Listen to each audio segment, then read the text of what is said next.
Tata Motors has given the Tiago and the Tiago EV its biggest update yet. There are some big changes on the outside, big changes on the inside, and a lot more features. In this video, we're going to take you through everything that's changed. Starting with the ICE Tiago, there is a completely new fascia up front. It gets new LED headlights. This portion, which used to be a grille, is now a piece of gloss black plastic. It's covered up completely. Lower down, there's a new bumper. The cooling requirements are met by that slot right there. There are some cool looking ice cube like fog lamps. It's not just the soft parts that have changed. The bonnet and the front fender, they are new as well. In profile, you'll see new 15-inch alloy wheels. They are the same size as before, but a new geometric angular type of pattern. And it also now gets cladding on the side. It's not just plain black. It has a little bit of terrazzo type pattern inside it.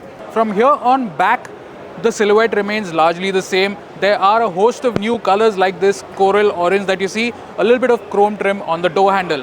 And finally at the back, there are new LED tail lamps, nice slim LED units inside them. While this red piece right here, it looks like it should have a connected light bar, but it doesn't actually have one. There is Tiago script right here and a all new bumper, and the reverse light has moved down there. And while we're back here, let's take a look at the boot. 242 liters, pretty decent for a car of this size. And on the CNG, it does have twin tanks, so you lose a little bit of boot space, but still a reasonably usable boot. The biggest transformation is on the inside. The entire dashboard architecture has changed. It has a nice fabric finish on the top right here. We've seen this before on the Sierra and cars like that. It looks very premium in here. The lower half of the dash, the door cards, all of these items have changed. It looks very nice and cool in here. A few things, the 10.25-inch screen is the same size as before, but it has a new UI. It has been updated. It's called an HD screen. And we also now have a freestanding digital instrument cluster. The housing might have you believe that this is a TFT screen, but it's not. It's just a simple digital cluster, but it actually does a decent enough job. Very easy to read, nicely laid out. The steering in front of me is new. It is still a two-spoke unit, but it is all new. And it does have paddle shifters this time around. Also related to that, we have a rotary controller for the gear shifter. We haven't seen the manual one yet, but this is what the rotary controller on the automatic AMT versions look like. The center console is also revised. There are two slots for your phone here. One of them, this right hand side one, is a wireless charger, two cup holders and an armrest. This is something we didn't have before. There is a little bit of a storage cubby inside here. Everything around here, the door cards, all of this has been changed, and it does look really quite premium. Also worth noting, we have auto AC, but importantly, we still have rotary knobs. Tata has resisted the urge of giving us those haptic controls that they do on some of the other cars, and we have nice clean rotary knobs here. Tata also says they have redesigned the seats. They've added a little bit more bolstering for the thigh support area and maybe a little more cushioning here to hold you in.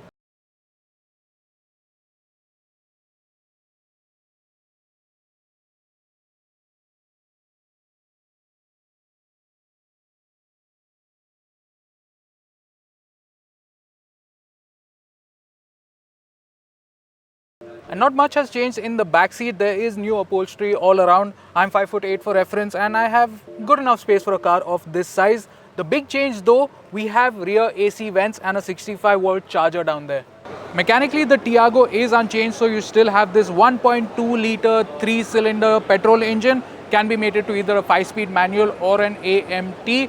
When it's running on petrol, it makes 86 horsepower, and in CNG, guys, it makes 75.5 horsepower. Prices for the petrol Tiago start at rupees 4.69 lakh and the CNG starts at 5.79 lakh. Now let's move on to the EV and see what that's like. So the EV gets a lot of the same updates as the ICE car, but there are a few detail changes. For example, this was gloss black on the ICE car. This is body color here. And the bumper is a lot cleaner, more simple. It looks a lot like a monotone color. The black bumpers on the other car give it a little bit more definition. I'm not too sure about this. Tell me what you think about these in the comments below. The EV still doesn't get alloy wheels. You get 14-inch steel wheels with these aero-optimized covers. Quite neat looking. We also have the body cladding on the EV, but this is like a grey color instead of the black one on the ICE. And at the back, almost identical to the ICE car except for this Tiago EV badge. Inside too, it is very similar to the ICE car we just saw, but the color scheme is slightly different. The plastics have a lighter grey color, whereas the fabrics have a blue sort of tint to them.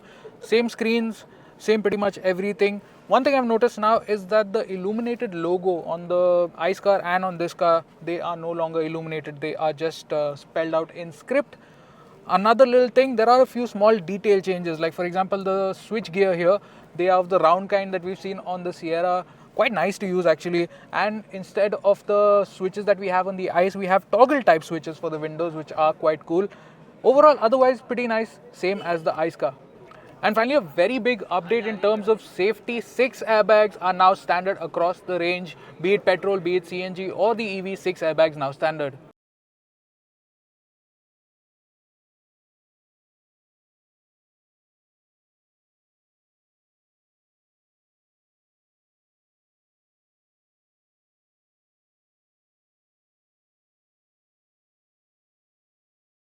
The Tiago EV still gets 2 battery pack options. There's the 19.2 kilowatt hour unit, which gives about 226 kilometers of range, and there's the 24 kilowatt hour unit, which gives about 285 kilometers of range. They are both the same sizes as before, but they can be charged faster. Charging times are down by about 40%, and it can charge DC fast charge at speeds of up to 30 kilowatts. Also, pricing. Pricing now is down to 6.99 lakhs, 7 lakh rupees, and that makes it the most affordable EV in the country. We will be driving these cars, the EV and the ICE cars, very soon. So if you have any questions about them, drop them in the comments below.